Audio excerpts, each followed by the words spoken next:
Happy Halloween. I have an exciting announcement to make for today. For all of you subscribers over on TikTok, I made some new stickers that you guys can use. So I put those, and there's some fun Halloween ones just in time for the holiday. Pam's a subscriber; she could try out some of those. But yeah, it's something I've been wanting to do is make some new little custom stickers, and so I'm super excited. I got that all done yesterday. I just keep learning more and more new things as we go along. So, who said you can't teach an old dog new tricks, right? So this morning, oh, there they are. Anvil got them to work. Halloween, Pam got them to work. Pretty cool, right?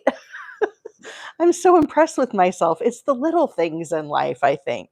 But good morning, everybody. Happy Thursday. Happy Halloween. I'm excited. I'm starting a new blanket today. So just what I need is another project, right? But, as we head into fall, I start thinking about Christmas, right? And so I start thinking about Christmas colors. And you can see here, of course, they're wrapped in plastic. Of course, that's how I buy them. And if you buy them in groups of 3, they'll come sealed like this. And then I just cut a little slit in the plastic bags, and I just kind of work my yarn that way. But this morning I'm using Caron Simply Soft, and I have Harvest Red, and this is Dark Sage, I believe. Pause to look at the yarn. Dark Sage. And of course I have white as well. So there's our fun colors we're doing for today. And without further ado, we're going to get this party started. So happy Halloween, everybody. And today I'm working on the Hugs and Kisses chevron blanket. So for those that are new to crochet and you're not familiar with what a chevron is, it is this pattern that goes up and down. It's kind of like mountains and valleys. And so that's what I'm going to be making today. Now, traditionally, the Hugs and Kisses blanket, it was designed by Jeannie at the Crochet Crowd.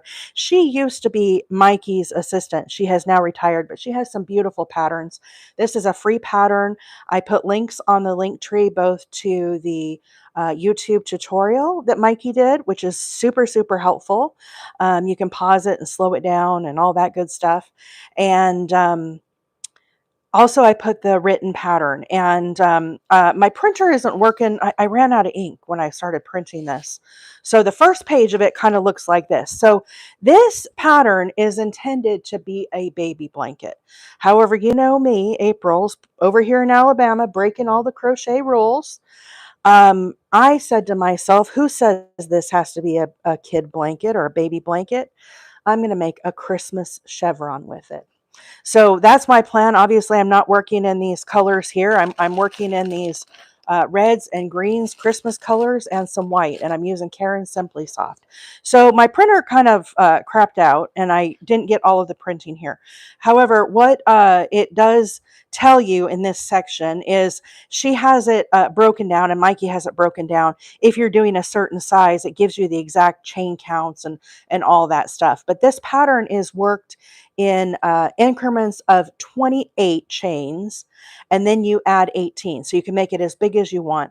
I'm going to make a sofa size. I want this for a throw blanket for my living room. And so I'm going to start with 242 chains. I'm using a 5mm size 8H hook, and I'm using a 4-weight yarn. So for all of you that really dislike diagrams, here we are. April's going to talk more about diagrams today. So this pattern is a little different than the one we worked yesterday. The legend you will find up here at the top, but it doesn't matter. It's still the same thing. And like I said, the chevron is worked up and down, and with a starting chain of 242 chains, I'm going to end up with 8 of these chevrons. So 8 of these are the up and downs. Okay. So it's going to be a pretty wide blanket. But you can see here, this is where we start. This indicates the starting chain. So that's where I'm going to do the 242. If you come to your legend up here, you can see that it's a chain. And then once we get this chain done, then I'm going to come back and start working round 1. And that's going to be double crochets. So one thing I wanted to kind of say about this pattern is interesting. It is a repeating pattern, both for the chevrons and up and down. Now, he doesn't have a repeating diagram here, but it basically, when you get up here to row 9, you come back down and you start repeating row 1. So row 1 and row 9 are the same thing. And one of the things that I have not been too fond of with this pattern is when you do this, like let's say you do this entire section in pink, and then you want to do another one of these in white, and so on. A lot of times what people will do is they will do this, and that counts as this. And so then it'll end up with basically to here will be pink. So you don't actually have the end caps matching on the pattern. And so what I'm going to do on the pattern is I'm going to make sure that I have double crochet starting, double crochet ending. That would be all white. Then when I move on to the green or whatever color, again, I'm going to repeat. So I would actually have 2 double crochets back to back. So I'm going to start with the color red this morning. Texas whiskey's getting started early this morning. So am I. I tell you guys, I had a hard time sleeping last night. We were so busy at work yesterday, and I just had a humdinger of a day. Let's just put it that way. And so, anyhow, I was up at 2 a.m. and I thought, well, I'll just get up. I had work that I needed to do, so I kind of did some work, and I don't know. I've been up since 2, so there you go. Okay, so I need 242. So you all talk amongst yourselves while I do some counting over here, all right? And happy Halloween, everybody. Happy Halloween. Happy Thursday. 1, 2, 3, 4, 5, 6, 7, 8, 9, 10, 11, 12, 13, 14, 15, 16, 17, 18, 19, 20. 21, 22, 23, 24, 5, 26, 27, 28, 29, 30, 31, 32, 33, 34, 35, 36, 37, 38, 39, 40, 41, 42, 43, 44, 45, 46, 47, 48, 49, 50. Stitch marker. Humdinger, I know. I bet you haven't heard humdinger of a day in a while, right? So I'll tell you what was the icing on the cake as soon as I'm done counting, because you guys are going to be like, seriously? Oh my God, I can't believe that. 1, 2, 3, 4, 5, 6, 7, 8, 9, 10, 11, 12, 13, 14, 15. 16, 17, 18, 19, 20, 21, 22, 23, 24, 25, 26, 27, 28, 29, 30, 31, 32, 33, 34, 35, 36, 37, 38, 39, 40, 41, 42, 43, 4, 45, 46, 47, 48, 49, 50. Am I the only one that hates doing chains and counting? I swear it is like the biggest nightmare. What do you guys think of my little stickers that I make? Did you like them? Do you like the little stickers for the subscribers? I think they're really cute. Look, Pam just used Happy Thursday. And Jenna Anvil just used the ghost. Oh. Oh yeah, and Amy found congratulations. The congratulations is a little hard to see. But yeah, I had fun with those. I'm going to change them up all the time too. 1, 2, 3, 4, 5, 6, 7, 8, 9, 10, 11, 12, 13, 14, 15, 16, 17, 18, 19, 20, 22, 23, 24, 5, 26, 7, 28, 29, 30, 31, 32, 33, 34, 35, 36, 37, 38, 39, 40, 41, 42, 43, 44, 45, 46, 47, 48, 49, 50. Yeah, I really hate counting. I should have done this before I came on, but yeah, I was having a morning, you know. Hey, Mama Wheeler, good morning. Oh, Mama Wheeler's having breakfast on the patio. How cool is that? How many do I have? So there's 150. I got to keep counting, guys. Sorry. 1, 2, 3, 4, 5, 6, 7, 8, 9, 10, 11, 12, 13, 14, 15, 16, 17, 18, 19, 20, 21, 22, 23, 24, 25, 26, 27, 28, 29, 30, 31, 32, 33, 34, 35, 36, 37, 38, 39, 40, 41, 42, 43, 44, 45, 46, 47, 48, 49, 50. What do you think of the crochet police little sticker? Isn't that cute? I couldn't help myself. I thought we needed a crochet police sticker. I have a couple other ones I haven't shared out there yet. I have more to come. I figured if I was making them, I might as well make a bunch. You can only do 35. Anvil and I were talking about this the other day. She's like, you need to do some stickers. And I know, I'm like, I know, I've been wanting to do that. Okay, so there's 100. There's 200. What did I say I need? 242, is that right? Where did my thing go? Oh Lord, I've lost my page already. 242. So I have 200. So I need 42. We're getting closer, folks. This is giving you time to at least chat. So that's a good thing. Here we go. 1, 2, 3, 4, 5, 6, 7, 8, 9, 10, 11, 12, 13, 14, 15, 16, 17, 18,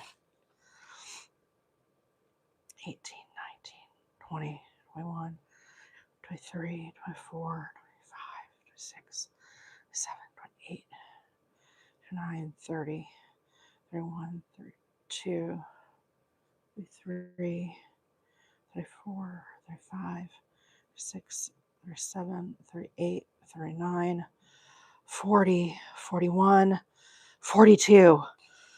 Whew. That was the most painful part of today, is counting 242 chains. Okay, so there is our starting chain. Aren't we excited? Isn't the red fun though? This is called, this color, guys, is Caron Simply Soft. It's called Harvest Red. And it is, I just love it. It's not too like orangey red. It kind of is showing up a little brighter on screen, but it's just a really nice shade. I really, really like it. Okay, so if we look at our little diagram here, we're going to be starting round 1. And what this tells us, this is the chain we just did here. So we're going to, basically this first 3 is going to count as a double crochet. So it's telling us we need to do a double crochet into the 4th chain on our hook. And that will essentially give us 2 double crochets. Now this is worked in peaks and valleys, and you can see here in the next 5 stitches, 1, 2, 3, 4, 5. If you come up here to our legend, you can see this is a double crochet. So we're going to do 5, and then you can see we've got like this little kind of triangle looking group of stitches. So if we come up here again to our legend, find the matching one, 3 double together crochets. So basically we're going to do 3 all together. Then here we're going to start going back up the mountain, and this is 12 double crochets. Then when we get those 12 in, we're going to do 3 at the top, and we're going to keep repeating that. So this is 3 into the same chain. Then we're going to go down the mountain. Again, we're going to do 12. Then we're going to do our 3 together, and then we're going to continue on repeating that until we get to the very end. So the end of the pattern, you have these little shorter sections. And so that's kind of what that tells us. Okay. So when you are new to crochet, this is how your starting chain looks. You can see the top of the stitches here usually have 2 of them together, and it kind of looks like a sideways V. If you turn your chain and look at the other side, this right here is called the back bump of the chain. You can, there's no rules on this that says what you need to work in. However, what I like to work in is the back bump. And the reason why is if I work my double crochets in the back bump, if you can envision them there, then at the very edge of my blanket, I'm going to have this really nice looking stitch that will be the edge of the blanket. Okay, so you never count this one that's on your hook. We need to do a double crochet into the 4th chain. So here's 1, 2, 3. Again, this one doesn't count. So here's our 4th. We're going to do a double crochet. So when you're on the edges of this pattern, you're going to actually have 2 double crochets at the very end. Now we're going to work into each one. Again, I'm going into the back bump. I need 5 double crochets. So just carefully work your way down, placing the double crochets into that back loop, and you can count them. Once you get going with this pattern, you will be able to see some indicators as you're moving along that will show you where to place these stitches. Now, this is not my pattern. This is a free pattern by the Crochet Crowd. It was designed by Jeannie, who used to be Mikey's assistant, who has now retired, and it's a beautiful, beautiful pattern. So 1, 2, 3, 4, 5. I have put links on the link tree for both the yarn that I'm using and the written pattern, along with the YouTube tutorial that Mikey does. And it's a fabulous tutorial, guys. So seriously, if you're interested in making this blanket, and you can make it, it's intended to be a kid blanket, but I'm kind of changing it up. So put it on your favorites list, come back and visit it. If you're not following Mikey at the Crochet Crowd, you're missing out. Go find him. Go find him. Most people know about Mikey. So, and he's a big inspiration to me. Okay, so into the next 3 stitches, we need to put 3 together. So, and double crochet. So what I'm going to do is I still go into that stitch and pull up a loop like I'm going to do a double crochet, but I don't finish it. I yarn over and pull through 2, and I just hold it. Now again, here's our little back bump. I do another double crochet, or act like I'm going to do one. Pull up another loop, yarn over, pull through 2, keep holding. Now we have 3 loops on our hook. Into the next, this is our 3rd, which we need 3. Again, starting a double crochet, yarn over, pull through 2. Now we have 4 loops. Now we yarn over and pull through all of them together. That makes all 3 of them go together. And when all 3 of them go together, this will become the valley, and this will start working up. And now we're going to start working up the mountain like this. So as we work up the mountain, we need a total of 12 double crochets. I'm going to count this out. When you are doing your very first round 1, it's really important you get your counts. So here's 1, 2, 3. Oops, I split that stitch. 4.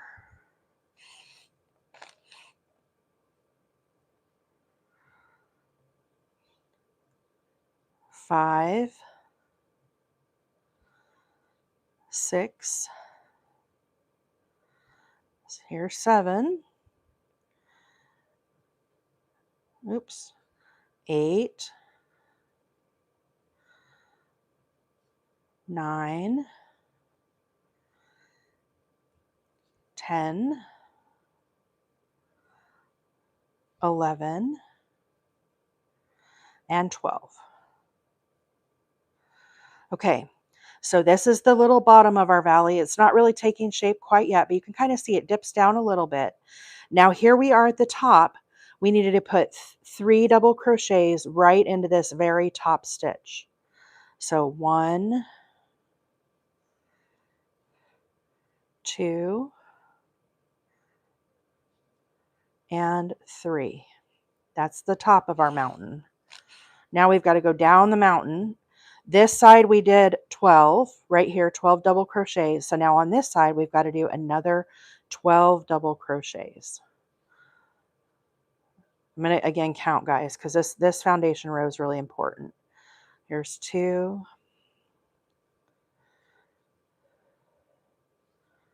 3,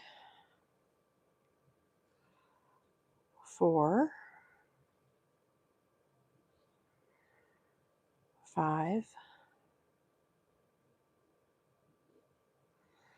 6, 7, 8, 9,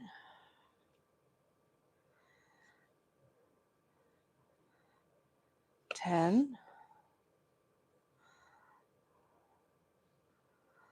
11, and 12. Okay, so here's the little top of our mountain. Can you kind of see how the V is starting to form? It's kind of hard to get it all on camera. This is going to be kind of long. Okay, now we're at the bottom of the valley, so now we need to do 3 together. So again, into these back bumps, I'm going to do like I'm doing a double crochet. So I go into the first one, pull up a loop, yarn over, pull through 2, just hold. Yarn over, go into the next one, pull up a loop, yarn over, pull through 2, and hold. Now we have 3 loops. Here's our last one. We need a total of 3.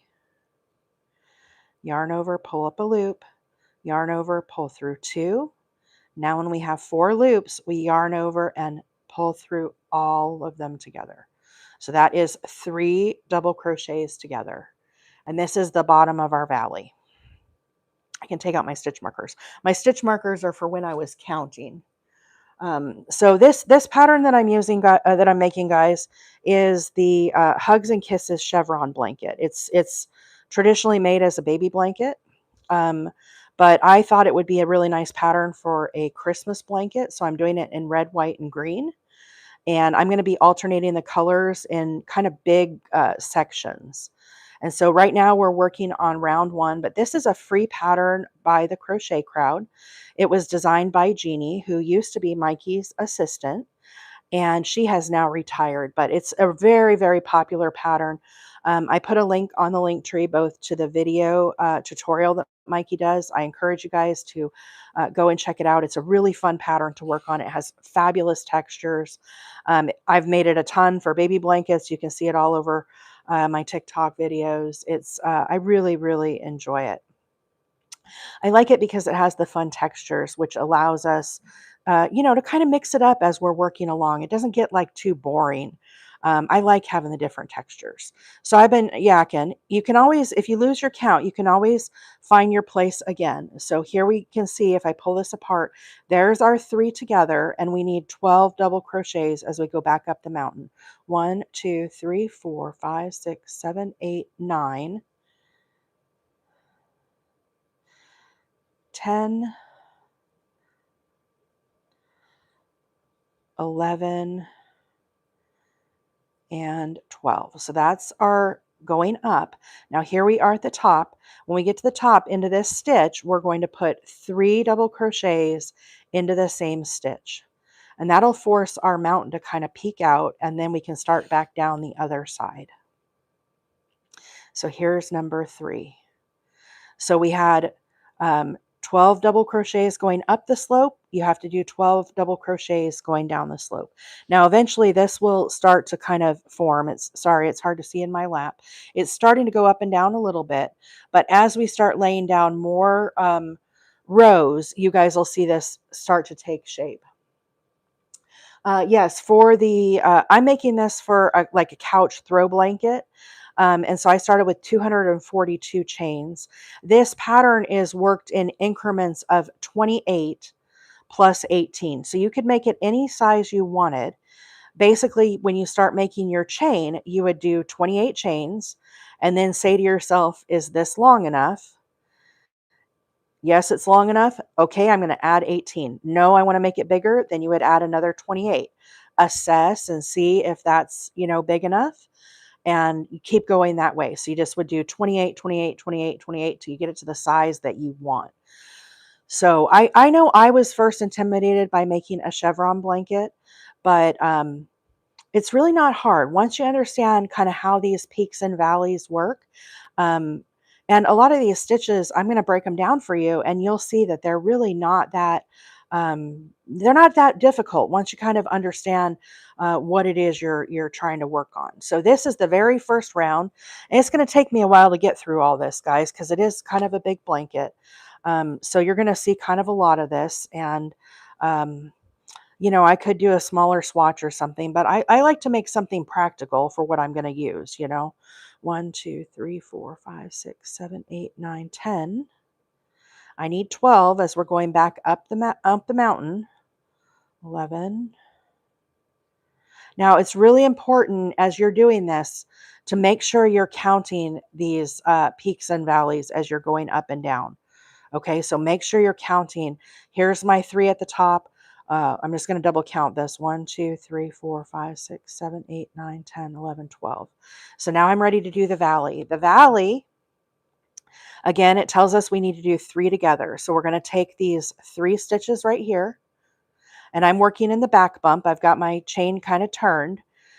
You can see by working on the back bump, if we look at the um, bottom of our blanket, this is going to be showing as the finished piece, and you can see how those are really nice and uniform. So that's why I like to work in the back bump. Okay, so we're going to do 3 together double crochets.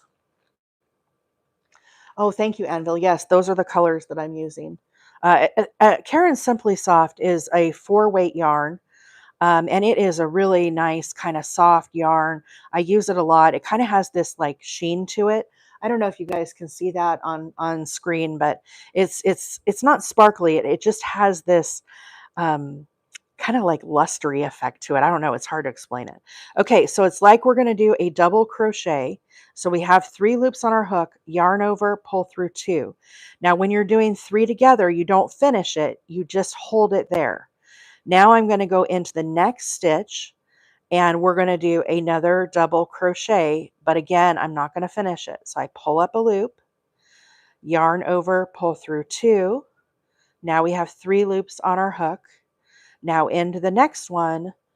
Again, this is number 3. Same thing, yarn over, pull up a loop, yarn over, pull through 2. Now that we have all 4 loops on our hook, we're going to yarn over and pull through all of them. So that right there is 3 together double crochets. You can see it kind of made it pointed. And so that is what causes this little valley effect here. You can see how it's kind of dipping down. And then when we do the mountaintop, we put 3 in the same, and that causes it to fan out and make our little peak. So now we're going to go back up the mountain, and we're going to do, again, 12 double crochets. So while I'm doing the double crochets, I just wanted to say happy Halloween, everybody. I don't know if everybody celebrates Halloween, but it is a pretty popular holiday. Anyhow, happy Thursday. I can't believe it's already Thursday this week. We've been cruising right along on our projects, but I hope everybody's having a good day. And so I wanted to tell you all my story of what happened to me yesterday while I was having a funky day. So work was really stressful. We just had a lot of stuff going on at work. And some of you know I ordered the new iPhone 16 last week, and it's been on back order. Well, they shipped it out. They shipped it out of Texas, okay?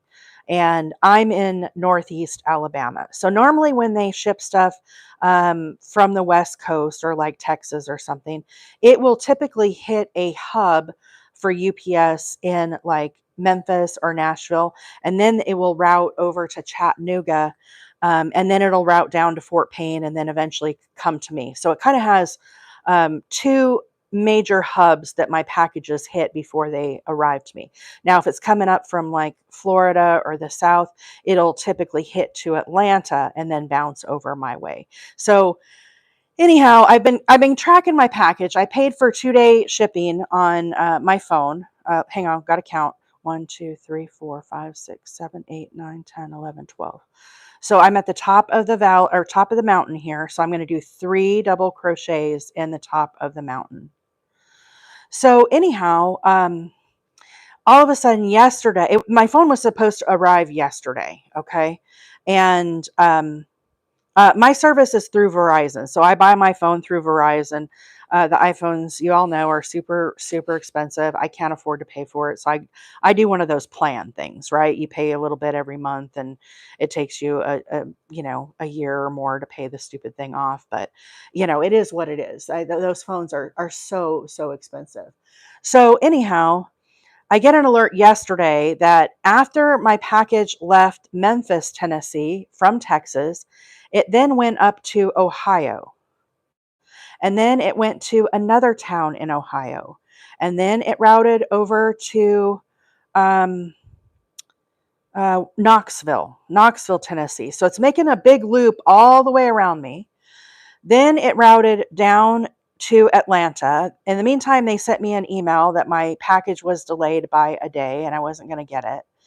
And then finally, early yesterday morning, they said it was in Fort Payne, loaded on a truck, ready to come. So, delayed. I'm, of course, excited about my phone. It's going to make my life easier as I'm working on my lives and making content and all that. It's the camera is enhanced, whatever. You don't care about that. So, UPS dude rolls up. It's my normal driver. He brings stuff to me all the time. You guys know I'm always buying yarn. I'm pretty rural. So we only have like 1,500 people in our town. The closest UPS is down in Fort Payne, which is about 15 minutes from us. That's the closest medium-sized city to us. Okay, hang on. I got to count. 1, 2, 3, 4, 5, 6, 7, 8, 9, 10, 11. So he brought me 2 packages yesterday. I got my iPhone and I got a package from Mary Maxim. So, yarn, of course.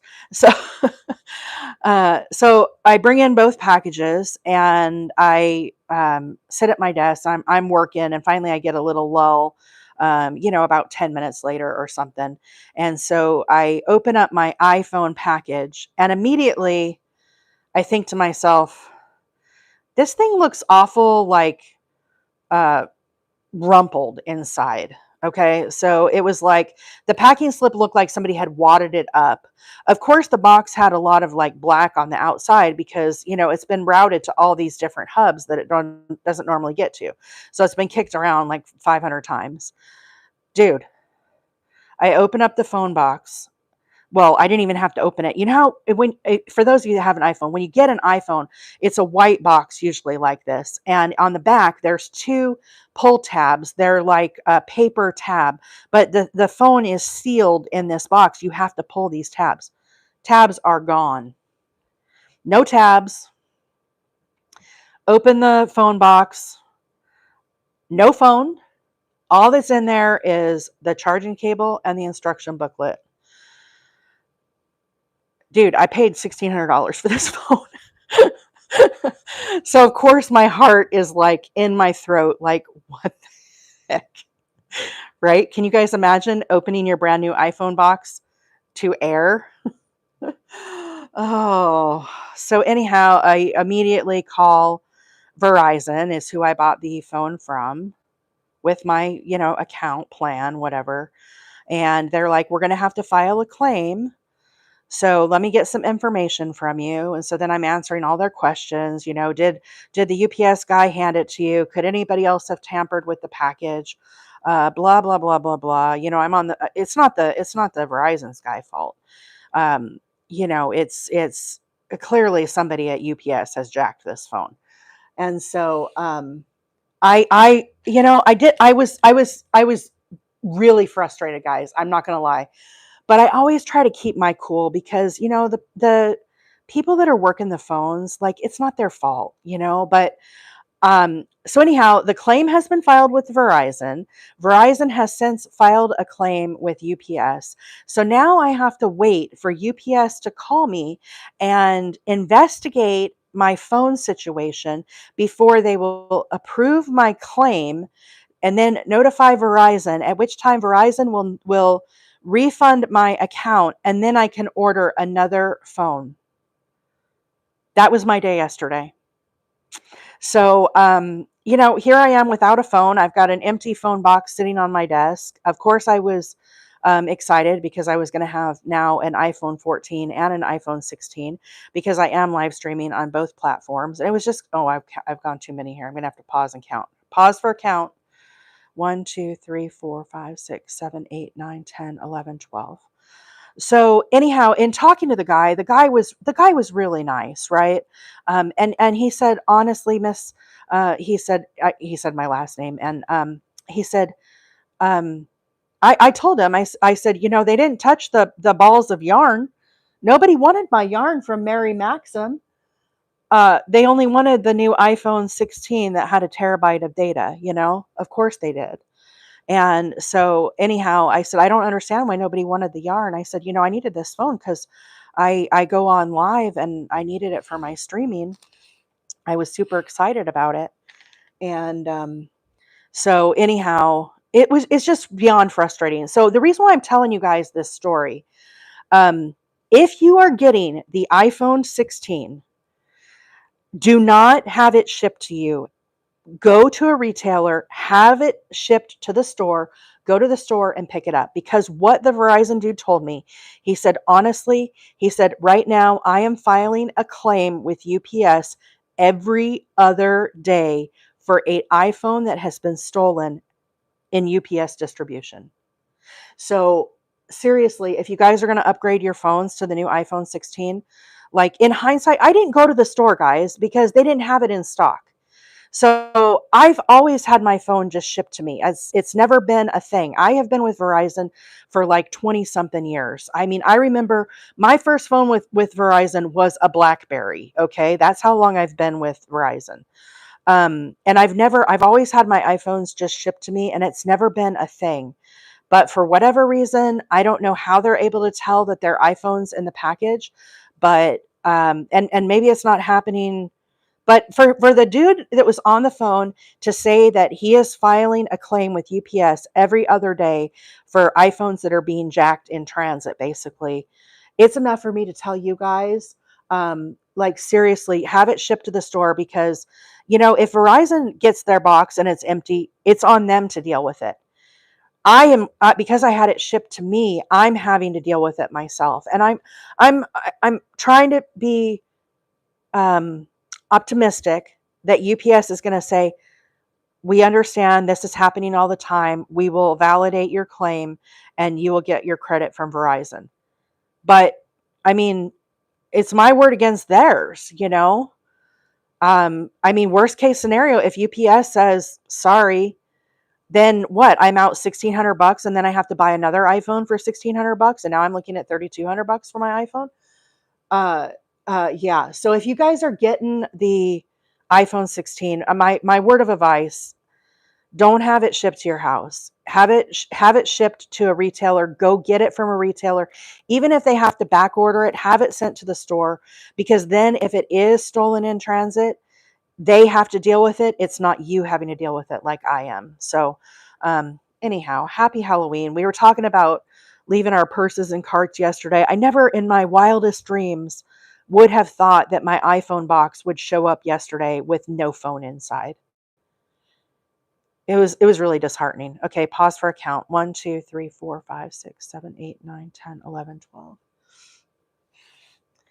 Yeah, definitely have it sent to the store. Uh, it's it's uh it's so sketch. I don't know. What is this world coming to? I text Mama Wheeler because I was really bummed out. Um, my husband, I didn't tell him because he was at work. Um, And he doesn't stuff like that. He just lets me do my thing. I don't even think I told my husband I was buying a new iPhone. You know, it's one of those things. We each have our phones, and for me, it's part of my life. I use it for work, and you guys know I'm on here all the time making content and videos and all that stuff. Like my phone is a tool for me to be able to like do things. So I work remote, and obviously I'm not like um, I have my computer. I have a whole office set up here at home. But, I do a lot of work on my phone because in the early mornings and stuff, I'll sit here in my chair before work and, I'll answer emails and all that stuff. It's just kind of the way that I do things. This morning, I've already sent out proofs to customers. I already did a bunch of accounting stuff this morning. So, anyhow, let me count again, and then I'll talk more about the, um, I'm going to talk more about the pattern. I'll tell you guys what I'm doing. I'm going to do a full recap because I know we had a lot of new people come on. 1, 2, 3, 4, 5, 6, 7, 8, 9, 10, 11. I think it was stolen in Memphis. I think it was stolen on the Memphis sort line. And the reason why I think that is because the package went awry in Memphis. Like I said, normally from Memphis, it would get transferred like to Nashville or to Chattanooga. For it to go up to Ohio and then to another town in Ohio and then over to Knoxville, that's not a normal route. And so what I think happened is I think somebody on the line, on the sort, as they're, sorting out which way the packages are going to go, I think they pocketed the phone, and then as quickly as they could, they sealed back the package and they just threw it on any distribution line to get it routed to a different place, just to get it out of their possession. And I think that's why the package like basically went the completely wrong direction and why it was delayed a day. So if I had to guess, I mean, I'm not an expert. I don't work for UPS, but if I logically look at the chain of events with the tracking, it seems most logical to me the shipping went awry in Memphis. Most likely somebody on the line pocketed that phone. 1, 2, 3, 4, 5, 6, 7, 8, 9, 10, 11, 12. It's let's see, I work for one of the UPS stores and I handle claims for customers. I see lots of pretty sketchy. Yeah, it's they didn't touch my yarn. Go figure, right? I told the guy at Verizon, I said, I'm just an old gal who crochets and I need my phone so I can do my lives to all my crochet friends. He probably thought I was a complete nut. Yeah, Kelly, crime in Memphis is bad. So when we were first moving to Alabama, my sister-in-law had come here before because her daughter moved to where we're at. And when you come from Arizona, you drive through Memphis. And the thing that she told me, and my husband, when we were traveling, she said, whatever you do, don't stop in Memphis. She said, you get gas before Memphis. You don't stop in Memphis. You just drive through Memphis. And so I really, I know there's a lot of crime and there's a lot in Memphis. It's unfortunate, but I really think that's where that phone, um, yep, my son goes to Rhodes College in Memphis. I know I'm not old, but Sparky, the guy on the phone, he doesn't know how old I am. So, I've been a loyal Verizon customer for 20 years. To me, he doesn't know how old I am. So if I play I'm the granny with the yarn card, he'll be sympathetic to my cause. He gave me a lot of information. I don't think they normally would tell everybody I'm filing a claim every other day.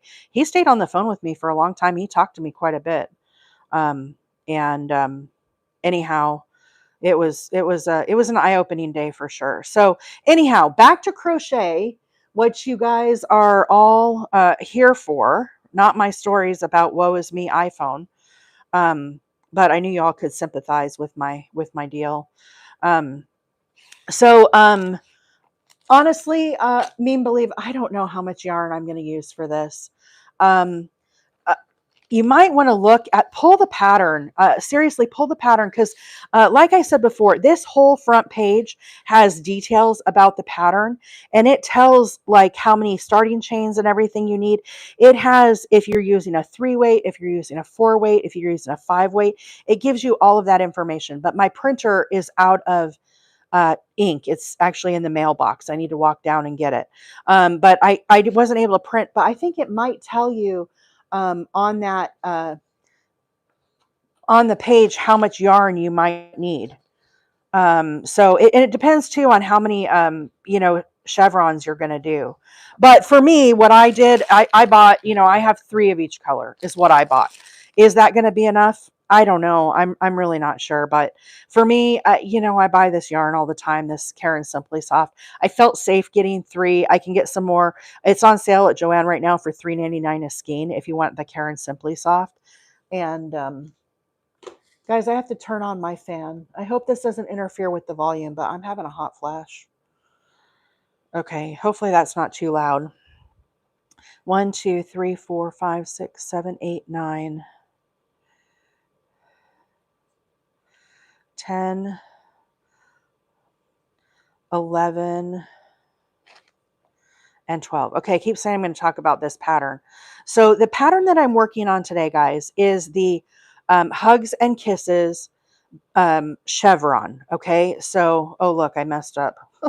Oh Lord. I was doing too much talking and not enough crocheting, apparently. Hang on, I got to regroup because I totally messed this up. I made a fun emoji for when I mess up, or emoticon or sticker, whatever you guys call these. Okay, I'm laying this out so I can make sure that I got this all correctly. Okay, so when you're doing this pattern, it goes down, up, then down, up, then down. Well, see, I did an up right here, and then I did another up. So I'm frogging, guys. I'm frogging because I was talking and I didn't do it right. So let's see, I got to rip all the way back to here. So I did 3 together at the top of the mountain instead of making it a valley because I was yakking. So yeah, do you like my little frog? He says rip it. I don't know if you can see it, but he's a little frog that says rip it. So here we are. Now this is back. So you can kind of see how this is going up and down and up and down. It's a little hard to see when it's first getting started. So basically, this is called the Hugs and Kisses Chevron Blanket. This is a pattern by the Crochet Crowd. And you can see it goes up and down like this. That's what is a chevron. So we started with a starting chain of 242. And then we turned and worked in the 4th chain. And now I'm doing these double crochets. And I'm working on these peaks and valleys. So when you get to the top of the mountain, you do 3 in the same stitch. When you get to the valley, you do a 3 together. And these are outlined on the little stitch diagram. So basically, here was the top of the valley, or the top of the mountain. You can see I had right here 3 stitches together. Okay. Now I have 12 double crochets. So now we're at the bottom of the mountain. So into these 1, 2, 3 stitches, we're going to do a 3 together double crochet. So I yarn over just like I would do a double crochet, and I pull up a loop. Then I yarn over and pull through 2. Instead of finishing it right there though, now I just hold my stitch. Now I'm going to do the exact same thing into the next stitch. So I yarn over, go down into the next stitch, draw up a loop, yarn over, pull through 2, hold.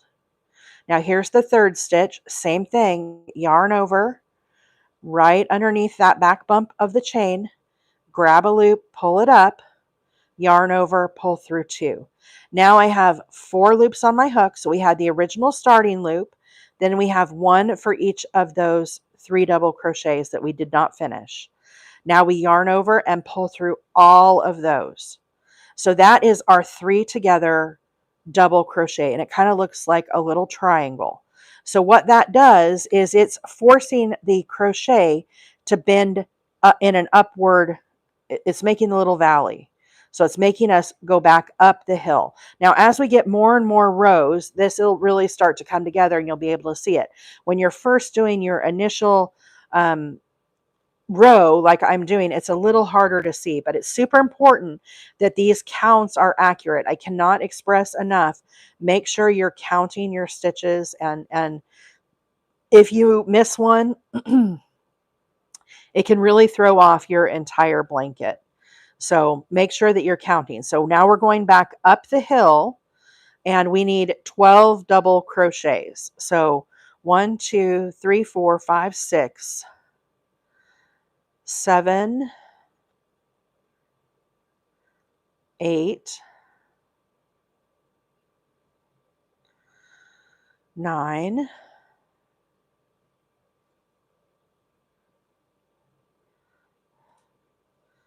10,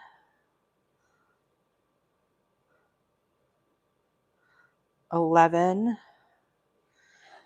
Just take your time when you're going in these chains. It's sometimes it's sometimes hard to get your hook under the little back bump. Sometimes I have to use my thumb and slide it on. That's completely normal. If you're a new crocheter, having to do that is very normal. So here's the valley. We did 3 together.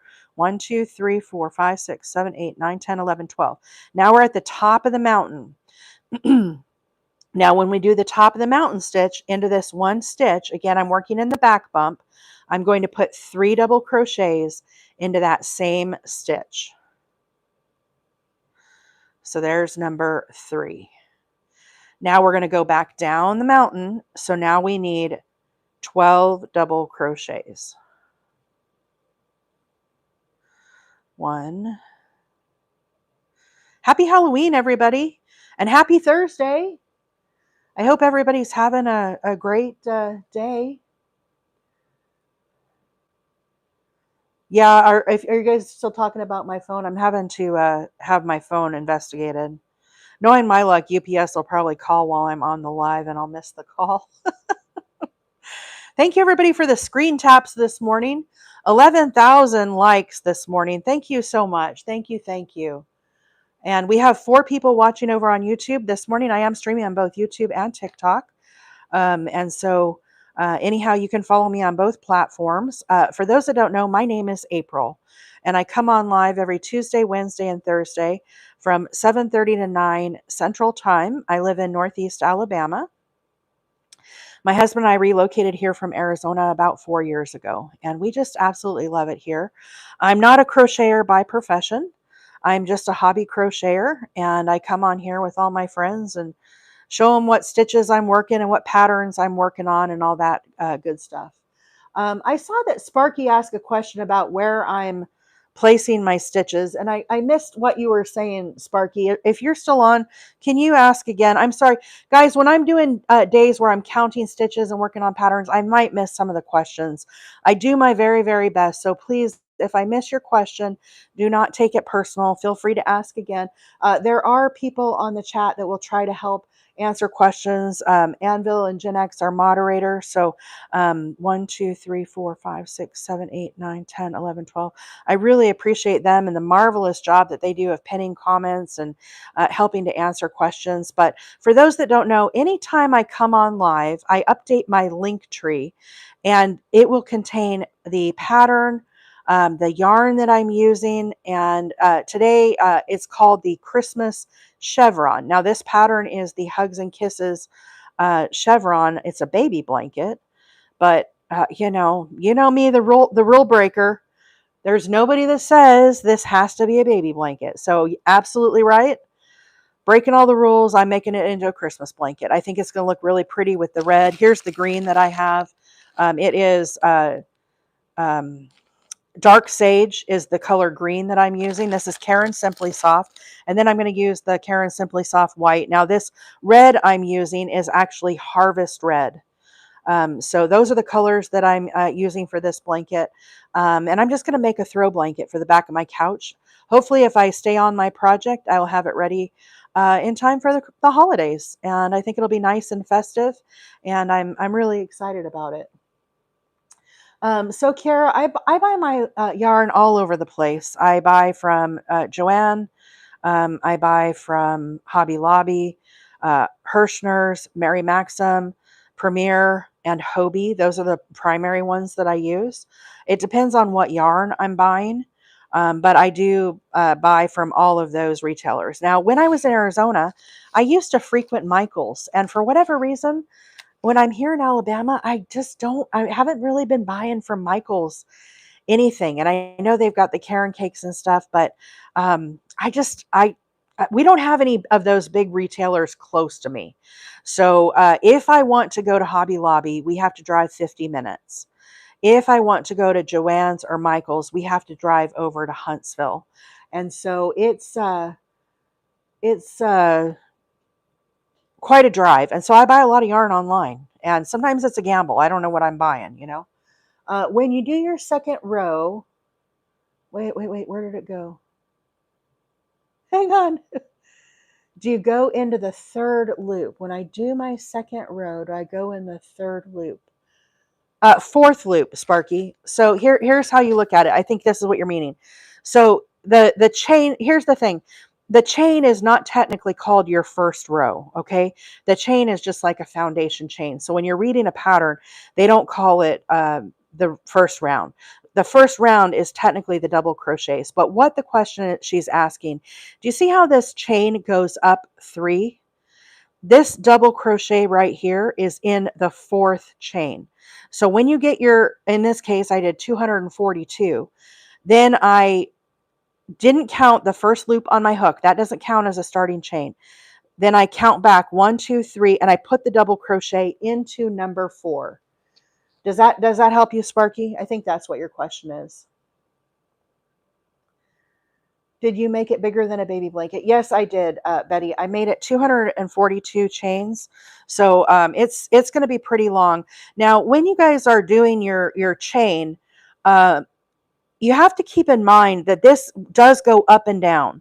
So it's going to appear kind of longer than what you are envisioning. But see, as you start doing these little peaks like this, your starting chain is you're going to lose some of your width on it. Okay. So that's something to keep in mind. But this pattern is really, really good pattern, guys. So go to Crochet Crowd. You can get to it from my link tree. This whole first page that I couldn't print out because I'm out of ink, it tells you if you're making a baby blanket with size 3 yarn, if you're making a 4-weight, it gives you all of the starting chains. But if you want to do it on your own, it is a stitch multiple of 28 plus 18. So when you're making your starting chain, you would crochet 28 chains. And then you would look at it and say, is this long enough? Yes or no? Yes, then you would add 18. No, then you would do another 28. Look at your chain again. Is it long enough? Yes or no? No, add another 28. So you would just keep piling on 28, 28, 28, 28 till you get it as wide as you want it. And then you would add this 18. Okay. So that's how those work. The first row technically, but I want to make it clearer, the bottom loop, third loop underneath. But I want to make it clear, the bottom loop, third loop.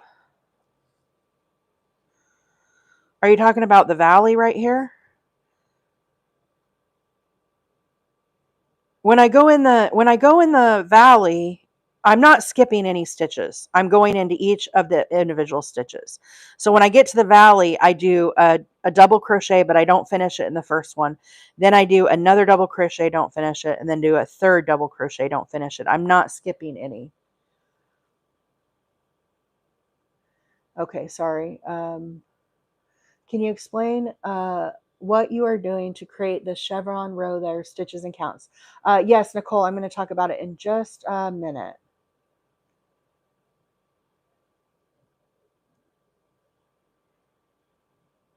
Mikey made me change my ways, and I never did it before this year. The bottom of the chain stitches, the loop underneath. Oh, I'm going in the back bump. Are you talking about the chain? So when you make your chain, You technically have 3 strands. You have the 2 that look like a little V sideways. Then if you turn your chain, you have the back bump. I'm going into the back bump of the stitches. Maybe that's what you mean. Okay, I've got to count. I need 12 double crochets here. 1, 2, 3, 4, 5, 6, 7, 8, 9, 10, 11. So here I turn my chain and I'm going to put number 12 into the back bump. Okay, so we just went, here's the valley. Now we just went up the mountain. Now here I am at the top of the mountain and I need to do 3 double crochets into this stitch for the top of the mountain. 1, 2, and 3. So that's like the mountain peak. Now I'm going to go back down the valley and now I need 12 double crochets. And again, I'm going into the back bumps of these. Here's 1,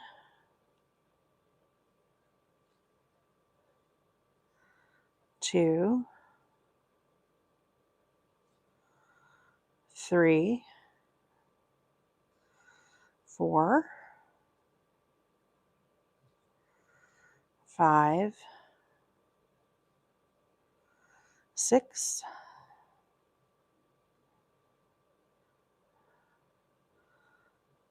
7. Oops, keep splitting this. 8. Was that 8? 9. And 10. 11. Okay, so there's 12 double crochets. 6, 7, 8, 9, 10, 11. That's 13. Good Lord. Make sure you guys are counting this. Sorry, it's hard for me when I'm trying to talk and count. 1, 2, 3, 4, 6, 7, 8, 9, 10, 11. I was 12. I just can't count. Okay, so here was the peak. Here was the valley. We kind of spread it out a little bit. Maybe if I put it down here, you guys can see it better. It's kind of hard when it's like this to show you guys because it's a little squirrely, okay? So this was our peak. Here's our valley. We need another valley. So when we do the valley, we need to do 3 together. So basically what it's telling us, we have our 3 stitches here, 1, 2, and 3. We need to do 3 double crochets together. So into the first stitch here, I'm going to start doing a double crochet. So I pull up a loop, then I yarn over and pull through 2. Now I just hold those 2 loops. Now into the next stitch, again, I start doing a double crochet. Pull up a loop, yarn over, pull through 2, holding. Into the third, yarn over, into that stitch, grab a loop, pull it up, yarn over, pull through 2. So now we have our original starting loop, and then we have 1, 2, 3 loops. So we have a total of 4 loops. We yarn over and pull through all of them at once. So if I kind of push this to the side, you can see it's like a little triangle. That is what is making our valley. Now we're going to go up the hill, up the mountain. Now we need 12 double crochets. 1,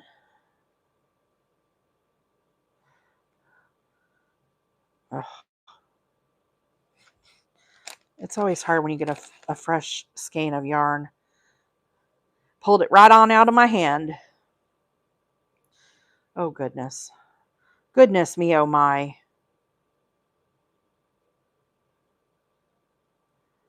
Okay. I'm following with you and mine is all twisted like always. Okay, so when I first started making chains, I'm going to pause real quick because I'm going to explain this. When you make your chains, I'm going to make it with this white so you can see the stitches better. It is really important as you're making chains. Okay, here's my first loop. I always hold this with tension as I'm making the chains. You do not want this to twist on you. So I yarn over and pull up a loop. Yarn over, pull up a loop. And I keep doing that. See how these are staying nice and straight? Then I will move up further and I keep doing this in this fashion. But I'm controlling this. I don't want this to spin, right? Sometimes, and sometimes if I like lose my place or take out my hook, right, and you go like this, these can get twisted up, and then you can see it starts getting wonky. So I know wonky is probably not the technical term, but that is, I try very hard and very consciously to make sure I keep these stitches super, super straight and in line, because I found that that helped me when I was ready to turn my work and go into the repeating. So then as I turn it, if I'm working into this, so this said I needed to work into the 4th stitch. This does not count. This loop on your hook never counts as a stitch. Here's 1, 2, 3. Here's number 4. I turn my work. Here's the little back bump. Can you guys see it? So I'm going to do a double crochet into that back bump. I need to keep working. If you work in the back bumps, keep working them in the back bumps. Because if you don't, then your work is going to get twisted up and it's going to be a hot mess. Okay, so if you keep working them flat like this, then when you turn to the side, you can see there's all your beautiful little stitches and they look so nice and uniform. If you start working it like here's the back bump, here we go into a side, this chain will start to get twisted on you, and it'll kind of make things a little squirrely. Okay, so my guess is that could be what's happening. You want to be sure and keep that flat, because if this starts twisting up, you're going to have inconsistent and not uniform stitches. Does that help?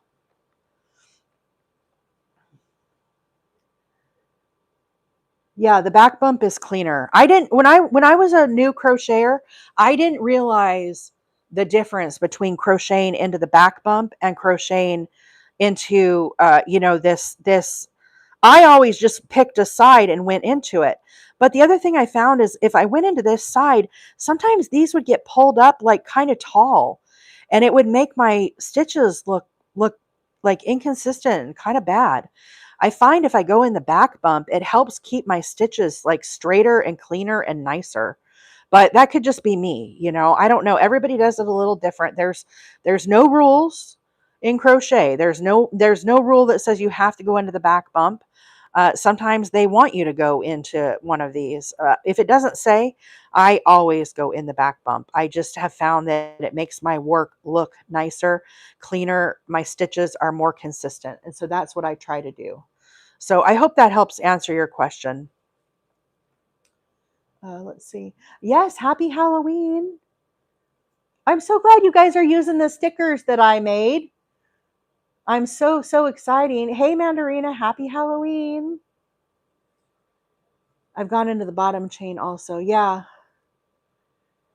It might just take some practice, Jody. It took me a while to, get consistent with it. Um, and sometimes you'll see me, you guys see me like pulling out my stitches. If it looks weird, or if I split a stitch, or if the loop is too big, I will pull it out.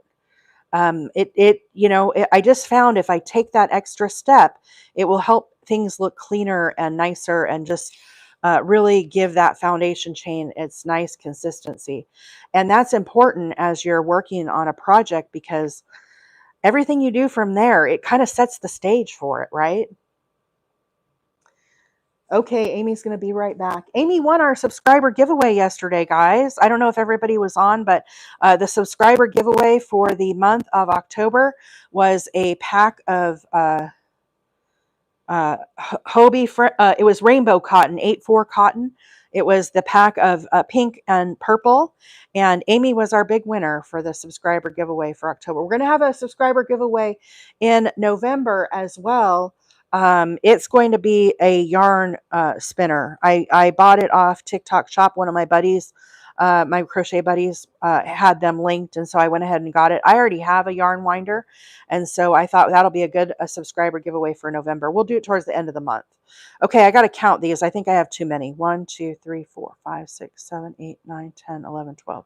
One too many. I am at the top of the valley, or at the top of the mountain. So here's the valley. where we had 3 together. Now at the top here in the same stitch, I need 3 double crochets in the same stitch. That is the top of our mountain. Now I'm going to go back down the side, and again we need 12 double crochets as we go down the side. So I hope everybody's having a good day. The chainless first row, no, I haven't done it, Gen X. I know it's all a rage right now. I'm a little old school. So I have not done the, I have not done it. I've seen all the videos, and I don't know. I'm kind of, when you've been crocheting as long as I have, sometimes certain things I don't want to change. I get kind of in a rut, you know? So some things I will change, but stuff like this, the foundation chain, I don't know. I'm kind of, I'm kind of leery of that. I know I shouldn't be, but that, I don't know. That's just me. Jen said she tried once and got confused. Yeah, I don't know. Jury's out for me on that one. But I know a lot of people do it, and it's really a nice one. It's nice to do. Good morning, everybody that's here. Or 100 and what do we have? About 100 people watching this morning over on TikTok. We've got 4 people watching on YouTube. Good morning, everybody. Happy Thursday. Happy Halloween if you celebrate Halloween. Let me do a count here. So here's the top of the mountain. You can see I had 3. If you ever get lost, just find your stitches. There's the 3 at the top of my mountain. So now I need 12. 1, 2, 3, 4, 5, 6, 7, 8, 10, 11, and 12. I intentionally did not start this pattern offline, guys. And the reason, a lot of times I'll have a project kind of already started. I feel like with the chevron, the starting row, I think, is one of the rows that if you're new to this pattern, probably is where you would get the most confused on it. And so that's why I wanted to try to work with you guys on this pattern on the live and see if I could maybe bring a little clarity or maybe make a light bulb go off or something, just as I was talking about these stitches. So I've only got this much left of the row here. So I'm going to kind of talk through this with the stitches. Of course, you guys keep chatting amongst yourself, but here we have the bottom of the valley. So when we have the bottom of the valley, we put 3 double crochets together. Now we got to go up the mountain. So into these next stitches, I'm going to put 12 double crochets, 1 in each one. So 1,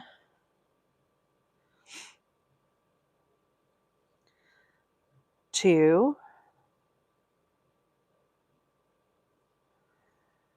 3, 4, 5,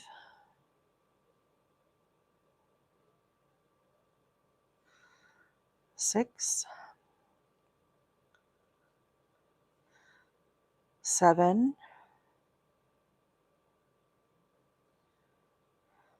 8, 9, 10, 11, and 12. Okay, now this was the valley. If I spread this out, if you guys can kind of see this. So here's the valley we just did. Here was the peak of the one before. When you're doing a peak like this, which is our next stitch, we're going to do 3 double crochets into this one stitch. Okay, so you do 12 as you go up the hill. Then you do 3 into the same stitch. 1, 2, and 3. Oops. I missed the spot there. Okay, so there's 3. So again, they kind of look like a triangle going the other way. Now we have to work back down this mountain. Okay, so we're going to go down. We did 12 on this side. We're going to do 12 on this side. 12 double crochets, 1 in each stitch. 1, 2,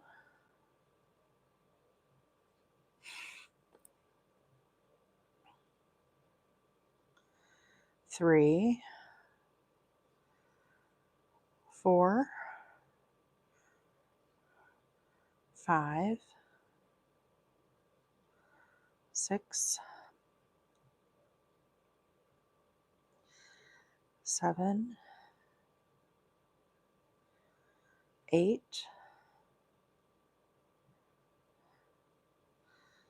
9, 10, 11, 12. Does anybody else get nervous when they're coming at the end of their little chain? I kind of make myself nervous. Like, is my chain the right amount of stitches? I don't know if that's just unique to me or, but I kind of get like a little edgy. Okay, so now here was the top of the mountain. Now we need the valley. So in the valley, we need to do 3 together double crochet. So here's 1, 2, 3. Again, I'm working in the back bump, and I'm going to start doing a double crochet. Okay. So we're doing 3 together double crochet. So there's my 3 loops. Yarn over, pull through 2. Now instead of finishing this stitch, we hold it. Into the next stitch, we start another double crochet. Under that loop, grab your yarn, pull it up, yarn over, pull through 2. Now we hold. Here's the third one, yarn over, right under that stitch, grab your loop, pull it up, yarn over, pull through 2. Now if you ever get confused as where you're at, here, this one on the right is where we first started. So that one doesn't count. And then we have 1, 2, 3. So those are our 3 double crochets. If you only had 2, you would need to do another double crochet. If you had 4 of them plus this, you would have 1 too many. So that's how you can count, but you can come down here and count them as well. So when we have 4 loops, we yarn over and pull through all of them. What that does, you can kind of see it pulls them all together. And that is what creates this little valley. It pulls it. See how it's kind of pulling it to make it then go back up the hill. And it's a little hard to see when you're first starting out like this. You kind of have to trust the process. I know that's kind of cliche, but that is the way that it works. Okay, so here's kind of how our foundation is shaping up. Now let's go back and revisit our pattern because we're coming up on the end and we need to kind of look at this diagram again. So here we are, we just finished these 3 together. Now we have to go back up this mountain, but again, this mountain is short. So when you're on the sides, you can see here, these are short. So this is the repeat in between. I, of course, have a lot more chevrons than just this one. We finish this, and then it tells us we need 1, 2, 3, 4, 5 double crochets. So if you're new to reading diagrams, see how this stitch looks like a T, but it's got a little hatch mark. You come up here to the legend. Here is the double crochet with the hatch mark. So it tells you what to do. Now you'll see here in the very last stitch, see how there's 2 in that one? So on this pattern, whenever you have the last stitch, they put an extra one in that. And what that does is that helps keep the sides of your blanket square. If you forget that extra stitch, the sides of your blanket are going to be like pulled in and it's not going to look square. So it's really important. You can see here how there's an extra double crochet. Here's an extra half double and so on. It's to keep the sides of your blanket square. So when I get to the very end, we're going to put 2 in the last one. Okay, so I need 5, right? Here's 1.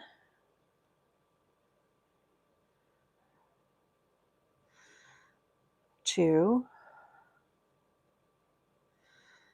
3,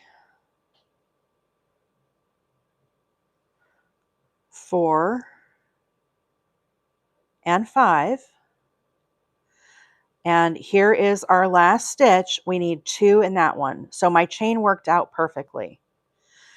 I have had times, not necessarily on the chevron, but my count will get off. Maybe if I'm working on a baby blanket or something, maybe I don't have enough chains.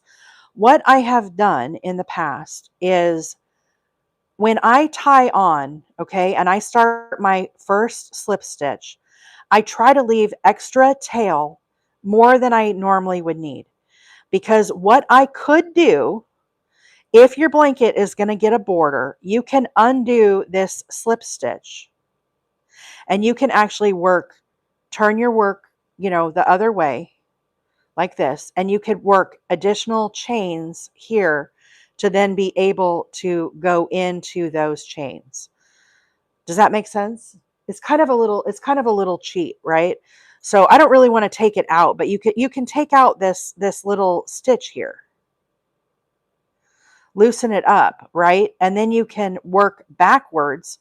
I don't do it like this because this is going to be kind of a raw edge, right? This is going to be, this is the edge of the or the Christmas blanket, right? But if I was doing a baby blanket or something and I screwed up, I would totally kind of cheat it that way. So that's something to keep in mind. Make a little extra tail because sometimes it'll save you. Okay, so 13, 6, 13. This pattern that I'm working on is the Hugs and Kisses Chevron blanket. Okay, this is a free pattern by the Crochet Crowd, and it is normally used as a kid's blanket. However, I am making a Christmas blanket. There are links on my link tree, both to the written pattern by the Crochet Crowd, this one that I'm looking at today, and also the YouTube tutorial.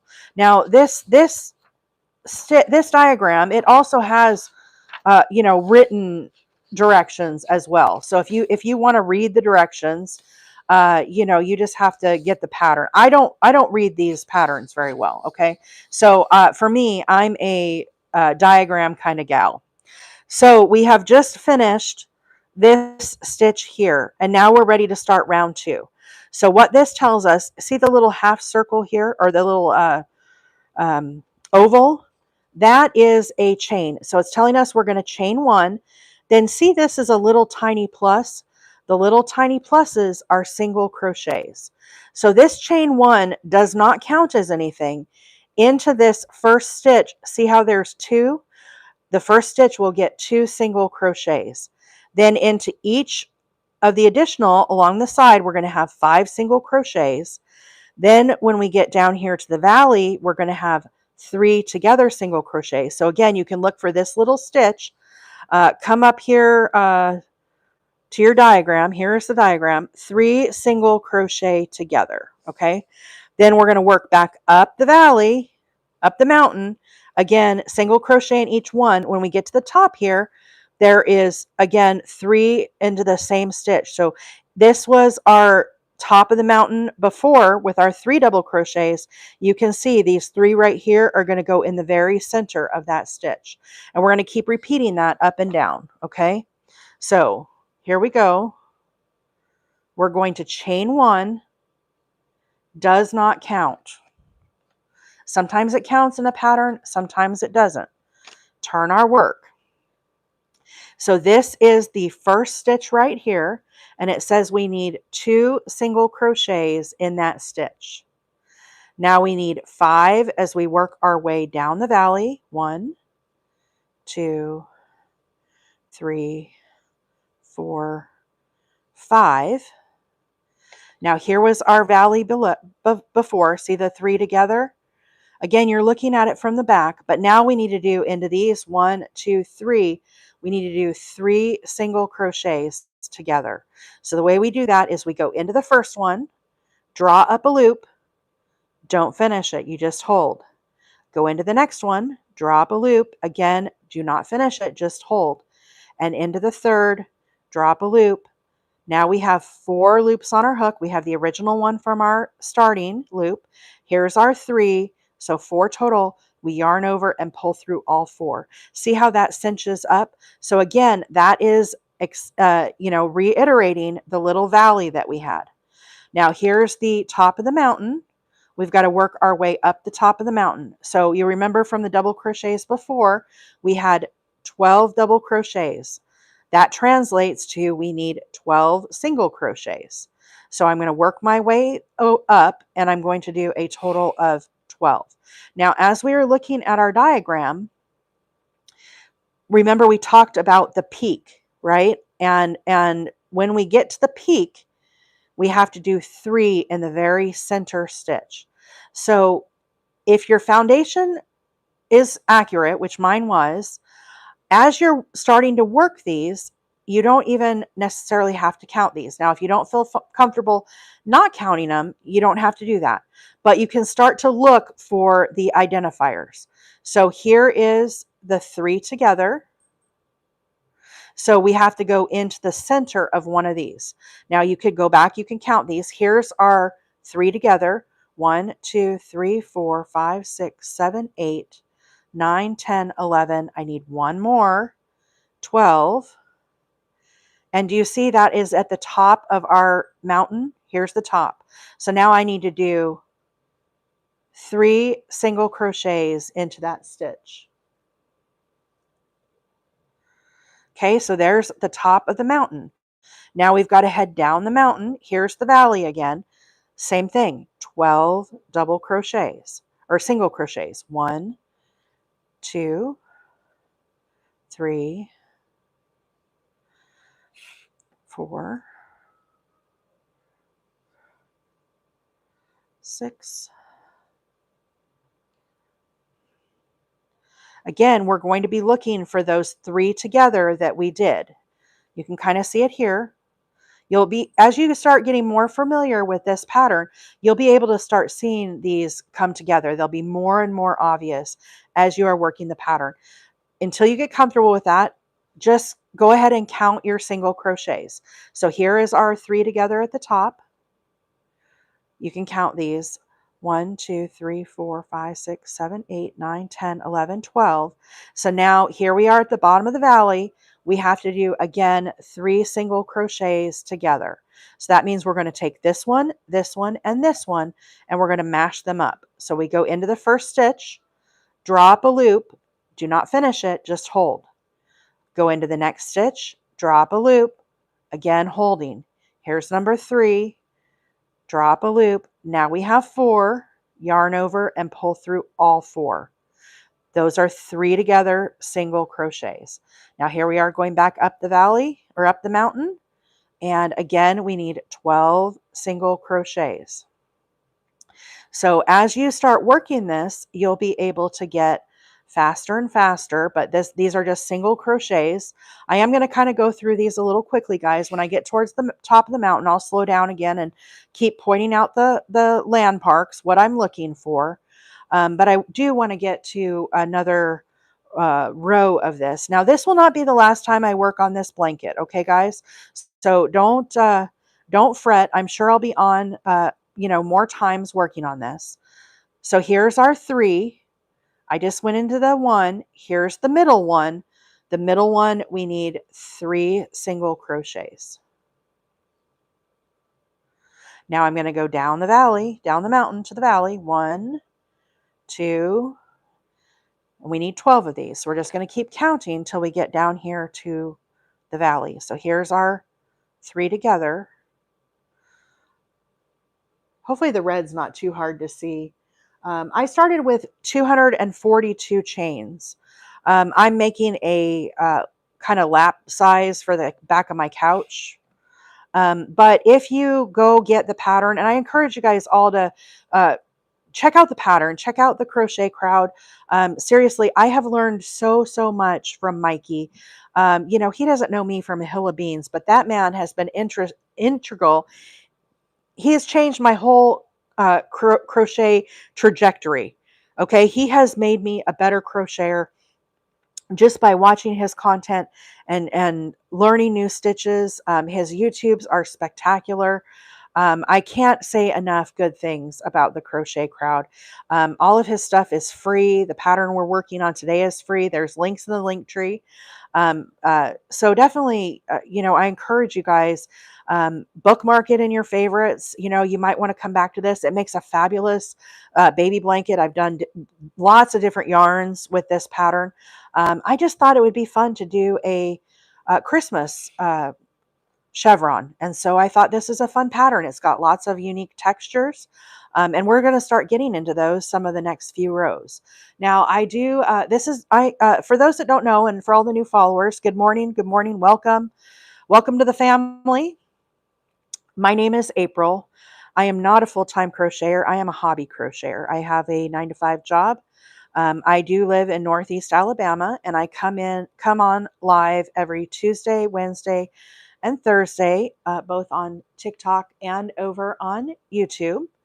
And I am working on a different pattern pretty much all those days. Now, some weeks will lap over onto each other where I'll work on the same pattern because obviously I have to do more than one day on a live sometimes when I'm working on these. But you'll never see me like working on this. If this was Wednesday, I wouldn't be working on this project on Thursday. So it's always nice and fresh, but it's just a hobby for me. And I really love, just chatting it up with everybody. We have a marvelous little community here. We have a crochet Discord. If you're not familiar with a Discord, it's basically an online chat server. The link is in the link tree. I probably need to update that. Macy, I don't know if I've seen Macy this morning, but Macy helps with our Discord. And I think we're almost at 100 people over there on the Discord. So feel free to check it out if you're interested. You can share pictures. There's, just a great knowledge base. If you have a question, if you have a question about yarn or certain things, it's a great platform to be able to ask those questions, along with the fact that you can share a picture. So, we're sharing our works in progress, projects that were completed, brainstorms. Has anybody worked on this pattern? What do you think about this yarn? That kind of stuff. So obviously it's not a requirement, but we do have that available. Now, with the time change that's coming, I will be changing the schedule because Arizona does not go on daylight savings time like Alabama does. So right now, for my work, there's 2 hours difference. If it's 10 o'clock in Alabama, it's only 8 o'clock in Arizona. So that's how come I work on my crocheting in the morning, because I don't have to be at work until 10. Now, with the time shift, there will only be 1 hour difference when we hit daylight savings time. So basically what I'm going to do, instead of coming on at 7:30, I'm going to start coming on at 7 Central Time. And then I will only stay on until 8:30. So instead of coming on for 2 hours, I'll only be on for an hour and a half because I will have to go to work at 9. So I have to be hopping off by 8:30. But I still think an hour and a half is plenty of time to, chit chat and talk about crochet and whatnot. So that'll be when daylight savings time hits. So, cannot find the written pattern for this. User 2, if you go to the link tree, there's a picture that has yarn balls that has the red and green and white. Click on that picture. That is the written pattern. It's actually a link. When you guys see the pictures on the link tree, those are links too. Okay. So there's a YouTube and a written pattern, and there's links to the yarn. If you're interested in this yarn I'm using today, it is called Caron Simply Soft. And I'm using dark sage is the green, and I'm using harvest red and white. So anyhow, I hope that helps. Let us know if you can't find the chevron, but you could Google it as well and just go put in hugs and kisses baby blanket.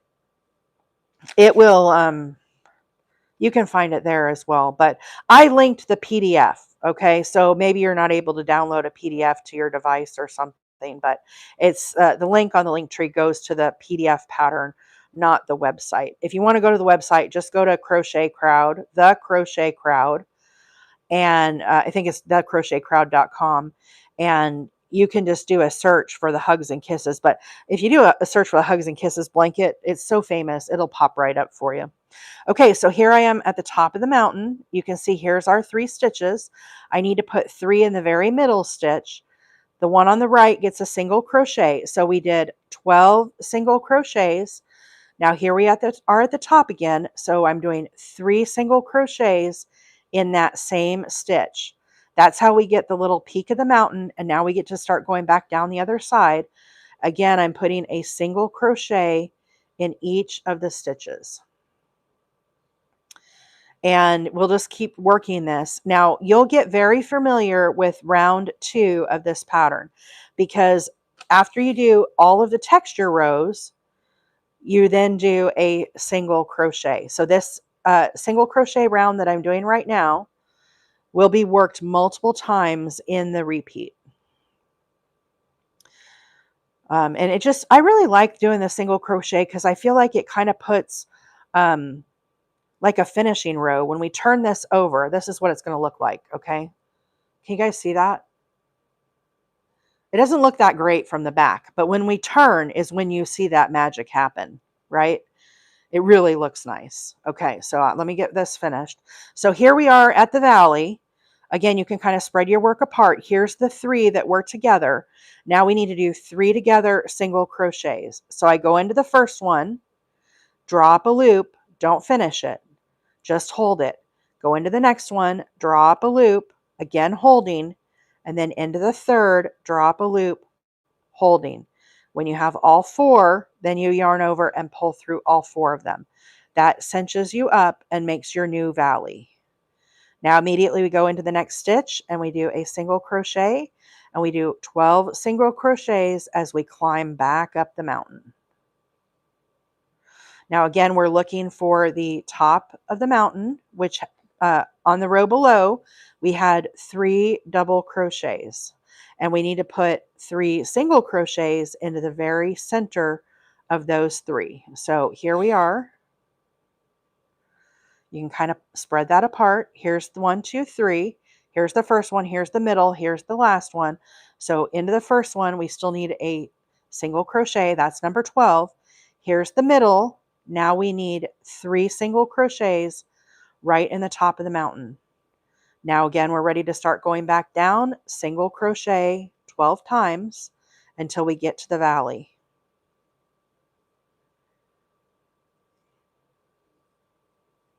It's pretty impressive, Kara, seeing that I don't read patterns.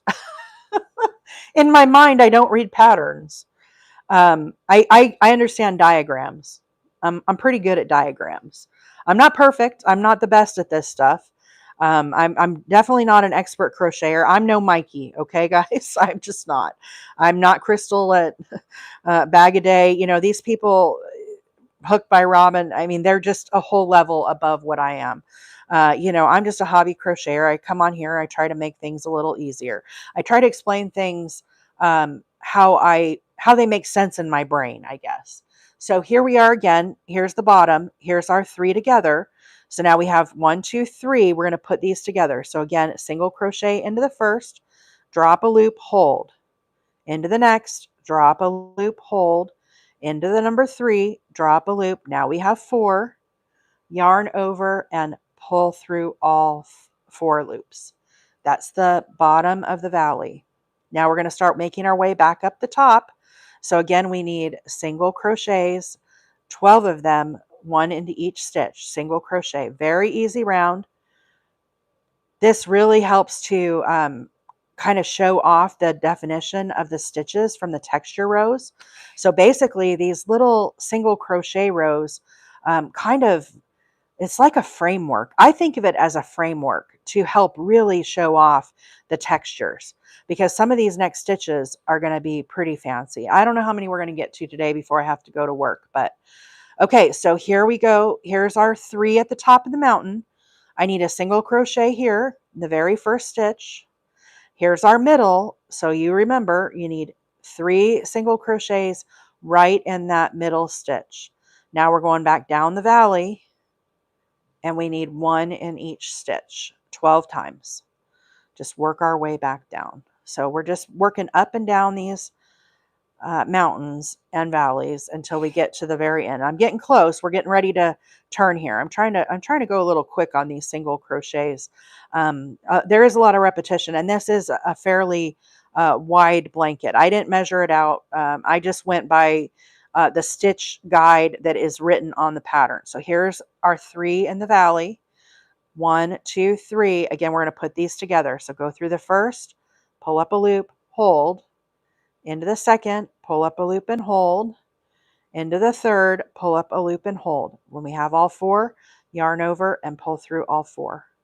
Now we're going back up the mountain. So we need, you guessed it, 12 single crochets.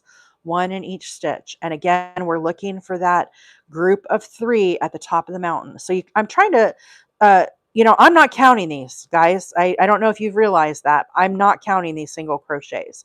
I've done this pattern enough. I'm able to see the landmarks, see what I'm looking for, and I no longer have to count. Now, if something starts getting off, of course, I will go back and I will count.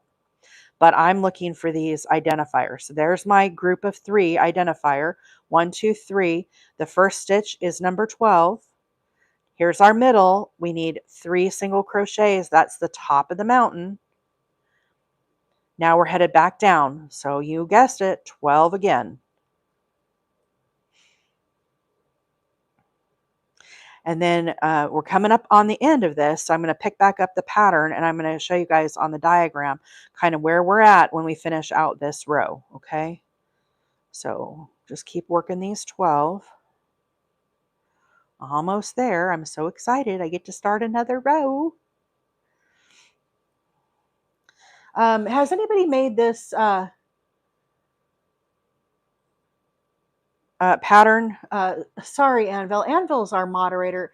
You know, Anvil and Gen X, you guys, they do so much work on the back end to help us all out and help out the chat. I can't say enough thank yous. They really do a marvelous job, and they do it out of their kindness of their hearts. And the platform on TikTok I'm talking about right now, we are live on YouTube as well. And hello, everybody on YouTube land. The platform is a little squirrely right now on TikTok. And what is happening with Anvil is, in order to pin a comment, she's having to go out of the live and come back in, and then she's able to pin a comment. And so she's having to do all this extra work on the back end, and it's really really challenging. So I appreciate everything that these gals do for us. It's really remarkable. And like I said, they do it out of the kindness of their heart, and they make it good for all of us. Okay, so we just finished this last valley. So on this pattern, as we look at the diagram, when you first start out, you have a short row, and when you end, you have a short row. In between is where we are doing the 12 double crochets and 12 single crochets. So that's this. This is the repeat.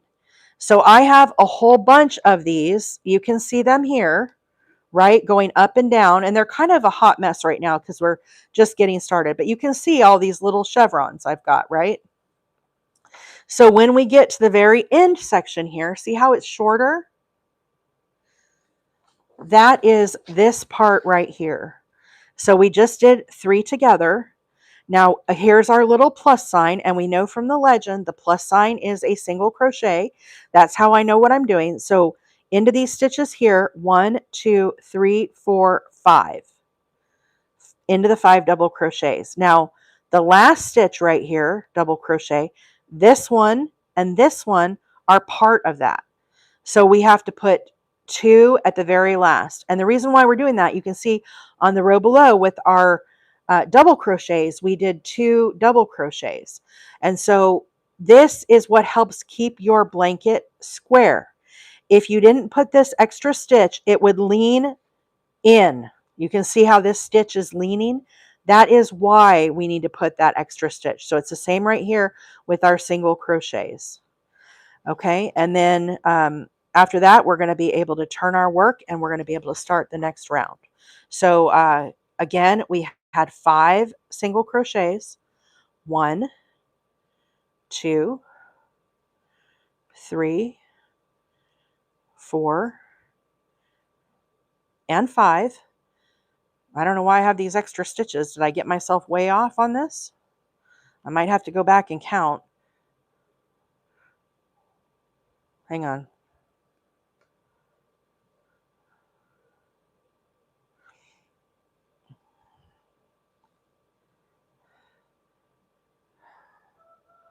Can't see this here. So this is where our last one, that gets 2. If you ever get yourself confused like this, guys, count it from the back. We know the very last stitch. This is not the very last stitch. This right here is the very last stitch.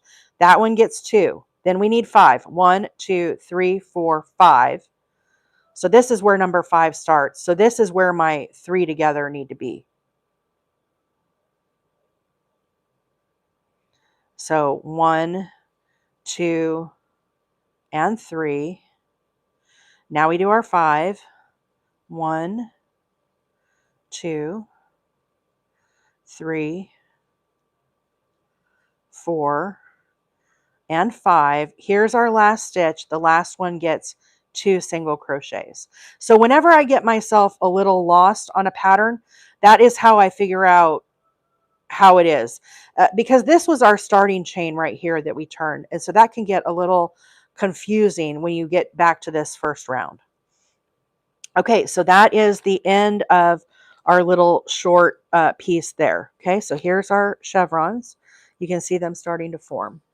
So now we're going to be turning our work, and then we're going to be starting round 3. So round 3 says we're going to do a chain of 3, and then we're going to be doing crisscrosses. So on our short side, we're going to have 3 crisscross double crochets. Now the crisscrosses that we did yesterday, they had a chain in between. These do not. And there's a few different ways that you can make these. Because I'm feeling like a rule breaker today, I am going to do these cross double crochets like Tiffany at Daisy Farm Crafts does. I'm not going to do them the way Mikey does them. I just want to kind of change the look up a little bit. And so I'm going to do that. So we'll have 3 cross double crochets that are worked into these stitches here. Now, the one thing with the cross double crochets, they have to start in the very corner here. So I'm going to do the chain of 3. Then I'm going to skip 1 stitch and I'm going to put in a double crochet. Then I'm going to cross this one back into the corner, and then I'm going to skip a stitch, go into the next one, put this double crochet, then I'm going to go back and catch the one I missed. Then again, I'm going to skip 1, then into this stitch, I'm going to put a double crochet, and then I'm going to go back and catch this one. Then when I get down to the valley again, you can see it's the same thing here that we did down here. We did 3 together double crochets. Same thing, 3 together double crochets. Now when we go up the mountain, we can see we have 1, 2, 3, 4, 5, 6 cross double crochets. So on the short side, we have 3. Then we have 6. Here we are at the top of the mountain. Here was our little group of 3 single crochets. This middle one, we're going to do the 3 double crochets, and we're going to keep repeating that. Okay, so let's see if I can remember all that and explain this as we're working on it. So I'm going to turn my work. Hang on, I'm wrapped up in my yarn here. Okay, so I turn my work, and the first thing we're going to do is a chain of 3. That counts as a double crochet. 1, 2, 3. Then I'm going to skip a stitch, and you can count this back if you want to. So here is our, let me do this. Let me make sure I'm doing this right, because it's been a while since I worked on this pattern. There's our top. 1, 2, 3, 4, 5, 6, 7, 8, 9, 10, 11, 12. So those will be the cross stitches. Then we need 3 together, so that'll be that. So these are our crisscrosses. There's 1, 2, and 3. Okay, so I'm going to skip 1. Skip this one and do a double crochet in the next one. Now I'm going to come back and do a double crochet into this one I skipped.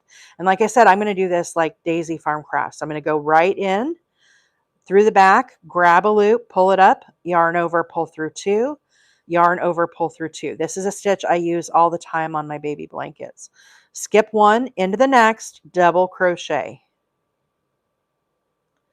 Now we need to come back and pick up this one we missed, yarn over, go right through that stitch all the way through, grab a loop, pull it up, yarn over, pull through 2, yarn over, pull through 2. Here's our next one, skip 1 into the next, double crochet. Now I'm going to come back and pick up this one that I missed. Now here we are in the valley. And like I said, if you get confused, you can come back up here and count backwards. So here's our 3 that we had together. This is the top of the mountain. Count back 12. 1, 2, 3, 4, 5, 6, 7, 8, 9, 10, 11, 12. So you can see here, 1, 2, 3. So we're going to do 3 together. This very first side sometimes is a little wonky. So you pull up 1, don't finish it. Oh, I'm sorry, we have to do a double crochet. Go into this one, yarn over, pull up a loop, yarn over, pull through 2, hold. Now into the next one with a double crochet, don't finish it. Pull up a loop, yarn over, pull through 2 and hold. And here's the third. Pull up a loop, yarn over, pull through 2 and hold. So here's our starting loop. Here's the 3 stitches we just made. When you have all 4, yarn over and pull through all 4. So that is the bottom of the valley, and you can see here's our crossed double crochets. So now we're going to go up the valley. We need 6 crossed double crochets. I'm going to skip the first one. Now into the next, I'm going to do a double crochet. Now I'm going to come back and pick this one up, go right through, grab a loop, pull it up, yarn over, pull through 2, yarn over, pull through 2, skip, double crochet, pick up the one we missed. And we're just going to keep repeating this till we get to the top of the mountain. So we're going to skip this one into the next, double crochet, come back and pick this one up, cross it over. So there you can start to see that fabulous definition is starting to show the really cool texture. Okay, now we're going to skip one into the next, double crochet, come back and pick up the one that we missed. I'm in a habit of going in the back. Here's where to skip one into the next, double crochet in the one we missed, yarn over, go back to the one we skipped, put our hook through, grab a loop, pull it up, yarn over, pull through 2, yarn over, pull through 2. So we're getting close to the top of the mountain here. You can kind of see it. Here's the very top. These are the 3 stitches. That's where our 3 are going to go. So we have these last 2 stitches, skip 1, double crochet. Now into this next, the one we skipped, another double crochet. So now we're at the top of the mountain and we do 3 into the very top of the mountain. Now, as you start doing more and more of these rows, these are going to start piling up on each other. But the sides, as you're going up, we needed 6. 1, 2, 3, 4, 5, 6. So make sure you continue to count as you're doing these and keeping consistent. Now here we go down the mountain. Same thing. Skip one into the next. We're just going to keep repeating that. Because we're going down the mountain, we need 6 crossed double crochets again. Skip one into the next. So you can see once you kind of figure out and get the hang of it, it is definitely something you can just kind of do from memory, to be honest. Skip one into the next. Did you say chain 1 before turning? Does that count as 4 chains after you turn? I did not chain 1. So I just chained 3. That counts as a double crochet. And then I started doing that. So there was no chain there. Just a chain of 3. So we want it to be like a double crochet. So what she's talking about is right here. This chain of 3 is, and if you guys want to do like a stacked single crochet, you could do that. However you make your, basically this is like a turning chain is what they call this. So if you do a chain of 3, that's fine. If you want to do a stacked single crochet, if you have a standing double crochet that you do, however you want to do that is totally fine. Yeah, I grab it counterclockwise. So when I learned to crochet 40 years ago. So we didn't have internet back then, and there was no talk about yarn over and yarn under. And so what mom is mentioning is when I skip one and go into the next one, I yarn over. Okay, the yarn is on top of my hook. Then I go through my yarn. Then I am pulling it through like this. This technically is a yarn under. What you're supposed to do is a yarn over. So you're supposed to put it that way and pull it through. And then again, now I'm doing a yarn over, pull it through, yarn over, pull it through. So I do it different. I find it's faster, and it's just after 40 years of crocheting, for me, it is natural just to go in and grab it like this. And honestly, however you do it is fine, as long as you're consistent. So yes, I absolutely do a yarn under. Some people catch it, some people don't even notice. But for me, I personally, it doesn't make a difference to me as long as I'm consistent with what I'm doing. I don't think anybody's the wiser. When you look at my work, my stitches are very consistent and even. And it's one of those things. I just didn't learn it when I was a kid. I was 9 when I learned to crochet, and there wasn't anything to tell me to do it different. I learned from Mama Wheeler and my grandma. My grandma's no longer with us. And I don't remember talking to them about yarn over, yarn under. We just crocheted. And I'm sure I gathered some bad habits as I got older. But again, it was one of those things. And to be honest, I don't think it makes a difference. As long as you're consistent with your stitches, you do you, because that's how I do my stuff. So I've said it before, there's no right or wrong way to do crochet. If you do what feels comfortable to you. I do believe, however, you have to be consistent. So if you are always doing it with a yarn under, you have to keep doing it with a yarn under. If you are always doing it with a yarn over, always do it with a yarn over, because then it becomes apparent when you are changing in the middle of the stitches. So that's what my take on that is. User 2, I am not sure how many skeins I'm going to use for this. I have never made this blanket before. I can tell you I bought 3 of each color of the Caron Simply Soft. I'm doing this red, obviously, that I'm using, and then I have this sage green, and then I have the white. So these are the colors that I'm going to be using. This is Caron Simply Soft. Will 3 be enough of each? I really don't know. I should I have bought more? Maybe. This is for me on the couch. If for some reason I get like a wonky color, I don't know that Caron Simply Soft has dye lots. Sometimes they do. So if I look at their yarn, no dye lot. In theory, they should match, but that doesn't necessarily mean anything. So I will try to keep it consistent. If I was doing a giveaway project, I would most likely have bought more. But for me, for the back of the couch, I don't care. I'm not really sure. If I end up needing more, I get this at Joann's all the time when it's on sale. I probably have more Harvest Red in the closet, honestly, guys, left over from the fall mosaic blanket used this color. So probably in a tote in there, I've probably got another 3 or 4 rolls that I didn't use for the harvest blanket. Now I would have to get some more green. But what my plan is for this, and I probably should explain this because we are coming up on the end of our live for today. This will not be the last time I work on this pattern, guys. I'm sure I'll be back on working on it some more, and you will start to be able to see some more of my progress. Now, I am going to work on it offline. I'm not going to work on it strictly on camera. If I do that, I'll never get it done. Okay, so I definitely am going to be working on it in the background that you guys do not see.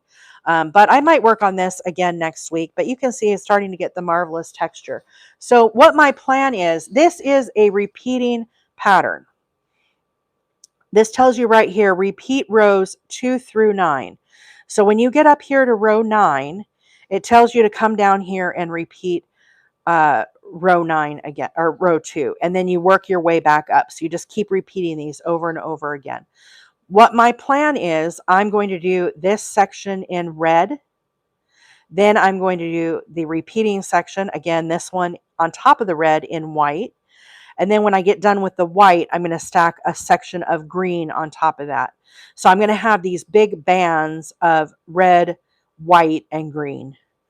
And then we're working on this row right here, row 3. Okay, I've talked a lot today in the last 2 hours. I'm kind of getting hoarse, but I do have more textures to do. So these little stitches right here are actually bobble stitch. I am going to substitute, I believe, I have to test it out. Me breaking the rules, call the crochet police. Um, I think I'm going to do a puff stitch. And the reason why I want to do a puff stitch, the bobble stitch only shows from one side of the blanket. A puff stitch, if I do that, it would show from both sides. So this is the back of the blanket.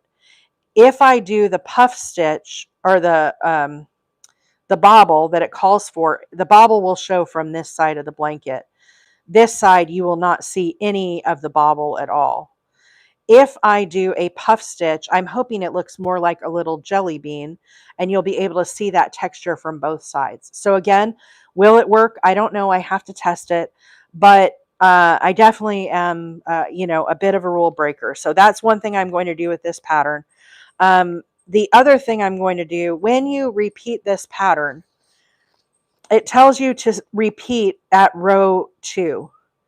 So when you see the bands of this project, if you Google this project on Book of Faces or anything, you can see hundreds of these blankets have been made. If people do the color groupings, they will have the double crochet round. So this would be like all in pink up until here, and then it repeats again. And so what I want to do is just how this is shown with a double crochet on the top and a double crochet on the bottom. This to me is symmetrical because we have our double crochet, cross double crochets. Then I'm going to have my puff stitch, cross double crochets back to the double crochet.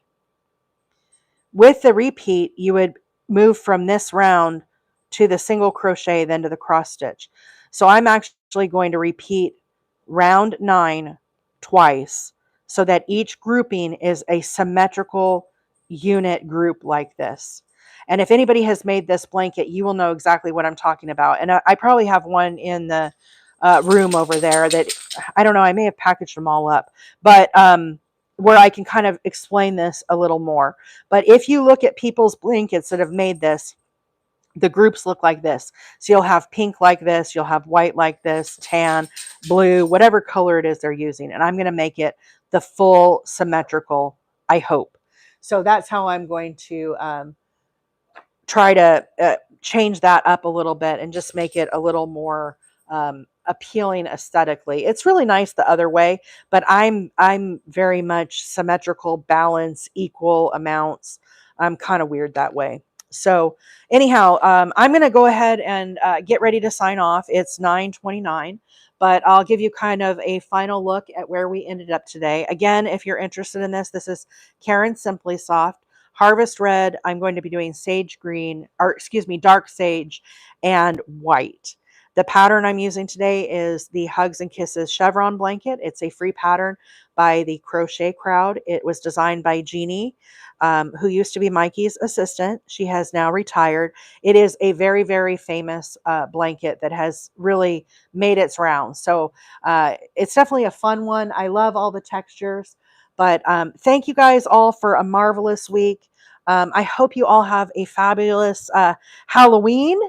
Happy Halloween. Thank you for all the subscribers, the moderators, and everybody who makes this possible for me every week. I appreciate each and every one of you, all the support, the screen taps, all that good stuff. And I hope to have lots of more fun stuff next week. So I'll probably be working on the Christmas chevron, and I will probably be starting a hexagon the cardigan, the hexagon cardigan. It's been on my list to work on. So I am kind of thinking I'm going to be definitely working on these too. So anyhow, have a fabulous weekend. I will see you all next week. Thanks. And I will sign off. Bye for now.